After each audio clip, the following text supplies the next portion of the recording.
কিন্তু আমি বাধ্য হয়ে আজকে বাংলার মানুষকে এবং দেশবাসীকে জানাতে বাধ্য হচ্ছি, আজকে যে মর্মান্তিক ঘটনা আমাদের ঘটেছে আমাদের কর্মীদের ওপর, ছোট ছোট ভাই বোনেদের ওপর, ছাত্র যুব আইটি সিনিয়র থেকে জুনিয়র সবাইকে ফেলে যেভাবে পেটানো হয়েছে পুলিশের সামনে, এবং বিজেপির লুম্পেনরা মাননীয় হাইকোর্টের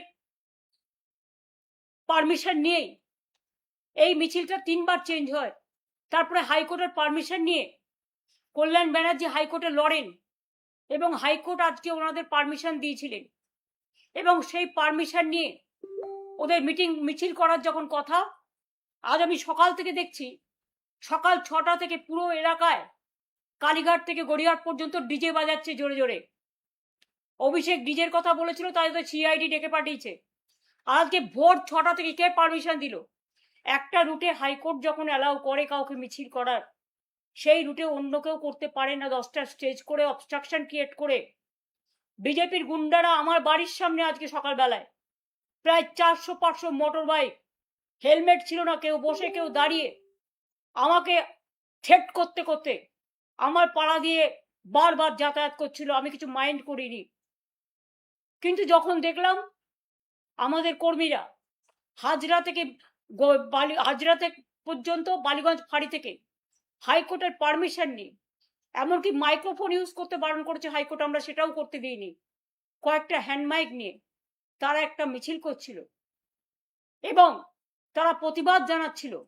বারুইপুর থেকে দুর্গাপুর, মিদনাপুর থেকে শিলিগুড়ি, শিলিগুড়ি থেকে কুচবিহার, বেহালা থেকে সোনারপুর, সব মেয়েদের উপর অত্যাচার, ধর্ষণ, এবং সাধারণ মানুষ আজকে আতঙ্কিত। হকার থেকে শুরু করে, দোকানদার থেকে শুরু করে, মিড ডে মিল থেকে শুরু করে, ওয়ার্কাররা থেকে শুরু করে সবাই আজকে আক্রান্ত।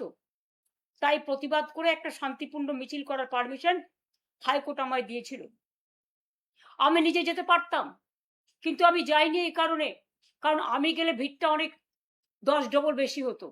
আমরা হাইকোর্টের রুলটাকে অবমাননা করতে চাইনি। তাই আমার কাছে খবর আসছিল সকাল থেকে পুরো এলাকায় বিজেপি লুম্পেন দিয়ে, ভাড়াটিয়া গুন্ডা দিয়ে পুলিশ আগে থেকেই ওদের অ্যারেঞ্জমেন্ট করে রেখে দিয়েছিল। যে পুলিশ ধর্ষণ রুখতে পারে না, নির্যাতন রুখতে পারে না, হত্যা রুখতে পারে না, খুন রুখতে পারে না, সব রাজনৈতিক দলের ওপর যে অত্যাচার চালাচ্ছে, বাংলাটা পুরো ললেসনেস হয়ে গেছে আর শুধু ধমক চমকের রাজনীতি চলছে। পুলিশ আজকে পুলিশি রাজ তৈরি করে, আমি পুলিশের এই তাণ্ডব কখনো দেখিনি। আমিও পুলিশ চালিয়ে এসেছি, প্রশাসন চালিয়ে এসেছি, তাদের প্রতি আমার শ্রদ্ধা অটুট রয়েছে। কিন্তু আপনারা হাইকোর্টের রায়ও মান্য করছেন না। হাইকোর্টের রায় মান্য করে আপনারা তো মিছিলটা শান্তিপূর্ণভাবে করতে দিতেন, কেন মিছিলের মধ্যে বিজেপিকে ঢুকতে অ্যালাউ করলেন? এবং সারা রাস্তা জুড়ে মেয়েদের গোপনীয় পার্টস থেকে শুরু করে সারা শরীরে আপনারা মেরেছেন, লাঠি দিয়ে, রড দিয়ে, ইট দিয়ে, আরো কিছু কিছু জিনিস দিয়ে, যেগুলো বলতে আমার লজ্জা লাগে। আমি ধিক্কার জানাই। আমি বাংলার সচেতন মানুষ, শিক্ষিত মানুষ, সভ্য মানুষ, মানবিক মানুষ, সবাইকে আবেদন করব, অনেক দিন চুপ করে আছেন, আর চুপ করে থাকবেন না। মনে রাখবেন, আগুন যদি কারো বাড়িতে লাগে, সেই আগুনটা কিন্তু সবাই চারিদিকে ছড়িয়ে যায়। আমরা আগুন লাগাতে চাই না, আমরা আগুনটা নেভাতে চাই। তাই আপনাদেরও আজকে দায়িত্ব প্রতিরোধ করা, প্রতিবাদ করার। এবং আমি প্রায় 25 জনকে হসপিটালে পাঠানোর ব্যবস্থা করলাম, তাও পুলিশ ব্যারিকেড করে রেখে দিয়েছে রাস্তায়, যাতে গাড়িগুলো যেতে না পারে। আমি জানি না হাসপাতালে তারা গেছে আদৌ তারা ট্রিটমেন্ট পাবে কিনা, এবং হয়তো একটু লুকোপ্লাস্টার বেঁধে দিয়ে হসপিটাল পুলিশের কথায় যোগ্য ট্রিটমেন্ট না করে তাদের ফিরিয়েও দেবে, এটাও আমার জানা আছে।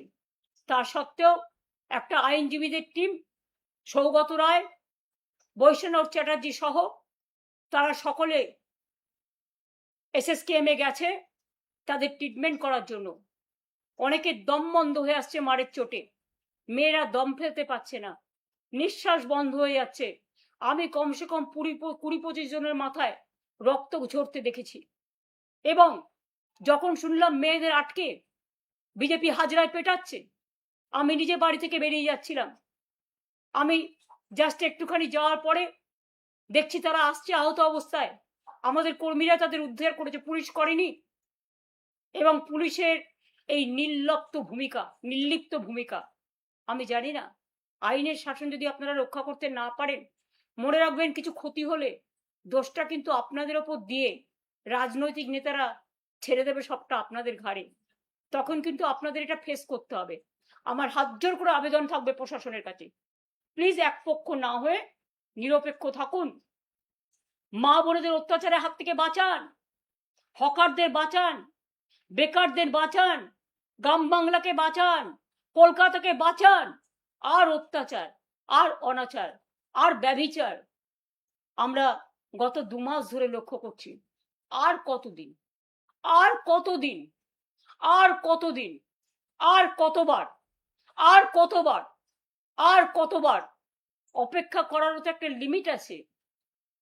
আপনারা কি চান আমাদের কন্ট্রোল করতে? আপনারা আমাকে নজরবন্দি করে রেখে দিয়েছেন, প্রায় বেরোতেই দিচ্ছেন না, গাড়ি যাতায়াত করতে দিচ্ছেন না, আমাদের কোনো গাড়ি।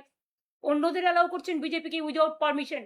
কি করে তাদের বাইক মিছিল অ্যালাউ করে আমার বাড়ির সামনে আমার পিতা মাতা পুরো সব তুলে গালিগালাজ এবং নানা রকম ভূমিকা করা হচ্ছে, তাণ্ডব চালানো হচ্ছে, আর আপনারা স্পেশাল ব্রাঞ্চের লোকেরা আনঅফিসিয়ালি তাদের অ্যালাউ করছেন, লোকাল পুলিশ অ্যালাউ করছেন। আমার অনুরোধ থাকবে, প্লিজ এগুলো করবেন না। এতে ফল কিন্তু বিপরীত হচ্ছে। মানুষ কিন্তু প্রতিবাদ করবে। বারুইপুরের যারা প্রতিবাদ করেছিল সেই প্রতিবাদীদের 50 জনকে আপনারা কাল অ্যারেস্ট করেছেন। আমি শুধু মনে করিয়ে দিই, আরজি কর নিয়ে অনেক প্রতিবাদ হয়েছে, আমিও রাস্তায় মিছিল করেছি, সবাই করেছেন, আমরা কিন্তু একজনকেও অ্যারেস্ট করিনি। তার কারণ গণতন্ত্রের প্রতিবাদ করার, প্রতিরোধ করার ভূমিকা আছে। আর আপনারা ভুলে যাবেন না, আপনারা অনেকবার নবান্ন অভিযান করে অনেক ইট পাটকেল মেরেছেন, কিন্তু কোর্টের পারমিশন ছিল বলে আপনাদের আমরা অ্যালাউও করেছি 144 ধারা থাকতে সত্ত্বেও। আর আজকে যেখানে মিছিল হয়েছে কোনো 144 ধারা ছিল না, এবং 3 বার পুলিশ ক্যান্সেল করেছেন। তারপরেও হাইকোর্টের মাননীয় বিচারপতির আদেশেই আমরা পারমিশন পেয়েছিলাম, এবং কোর্টের পারমিশন সত্ত্বেও আপনারা কোর্টের আইনও মানছেন না। তার মানে কি মানুষ বিচার পাবে না? তার মানে কি মানুষ তার গণতান্ত্রিক অধিকার পাবে না? তার মানে কি মানুষ শান্তিতে থাকতে পারবে না? কেন একটা সুস্থ সমাজকে, একটা শান্তিপূর্ণ সমাজকে এভাবে অশান্ত করে তুলেছেন? আর যারা বেঈমান তাদের জন্য অত্যাচার বিজেপি আরো বাড়িয়েছে। এই বেঈমানদের ক্ষমা করবেন না। তারা আজকে বিজেপির দোসর হয়ে গেছে এবং তারা বলছে আমাদের বিজেপির মুখ্যমন্ত্রী পাঠিয়েছেন। তা এত ছলনা কেন? ডাইরেক্ট যে কর্মীদের রক্ত নিয়ে, আমার দেয়া সিম্বল নিয়ে ইলেকশনে দাঁড়িয়েছেন, হয় তৃণমূল করুন আমাদের সাথে, আর তা না হলে বিজেপির কোলে গিয়ে মনে রাখবেন যতই দুলুন, দোলাও দোলাও দোলাও আমার হৃদয় হবে না। ওটা নিষ্ঠুর, ওটা পৈশাচিক, ওটা নিজের পরিবার আর সম্পত্তি বাঁচাবার জন্য অমানবিক, দানবিক। এখনো সময় আছে। বিজেপির কোলে আশ্রয় না নিয়ে নিজের ঘরে ফিরে একবার পরিবারকে প্রশ্ন করুন, একবার মানুষকে প্রশ্ন করুন। এবং যে কর্মীরা মার খেয়েছে মনে রাখবেন এরা আপনাদের জন্য একদিন রক্ত দিয়েছে, আপনাদের বুথে এজেন্ট হয়েছে, আপনাদের পোলিং এজেন্ট হয়েছে, আপনাদের কাউন্টিং এজেন্ট হয়েছে। ফিরে তাকান এই বর্বরতার দিকে। বেঈমানদের কথায় বেঈমানি করবেন না। সরাসরি বিজেপি করুন, আর তা নাহলে সরাসরি তৃণমূল করুন। মাঝ রাস্তায় থাকবেন না। মাঝ গঙ্গায় গেলে এপারও যাবে ওপারও যাবে। নদীর স্রোতকে কখনো আটকে রাখা যায় না। নদীর স্রোত বাধা পেলে অন্য পথ দিয়ে ঘুরে যায়। আমাদের এভাবে বাধা দিয়ে আপনারা আটকে রাখতে পারবেন না। যত আপনারা অত্যাচার করবেন আমরা তত বাড়বো এবং তত ঘুরে দাঁড়াবো। শুধু মানুষকে বলবো আপনাদের আশীর্বাদ, আপনাদের দোয়া, আপনাদের সমর্থন থেকে যেন বঞ্চিত না হই। আজকে যেভাবে মেয়েদের উপর অত্যাচার হয়েছে, ছেলেদের উপর অত্যাচার হয়েছে, ওই হাজরায় আমাকেও আক্রমণ করে আমাকে জীবন মৃত্যু পায়ের ভিত্ত করা হয়েছিল। আজকে যেভাবে মেয়েদের আপনারা ফেলে পিটিয়েছেন লুম্পেনরা, বাংলার মানুষকে জবাব আপনাদের দিতে হবে। আমি মানুষের কাছে বিচার চাইছি। ভালো থাকবেন। আমি অসময়ে বিরক্ত করলাম বলে ক্ষমা করবেন। জয় হিন্দ, বন্দে মাতরম, ইনশাআল্লাহ, জয় বাংলা। ভালো থাকুন, সুস্থ থাকুন, নমস্কার।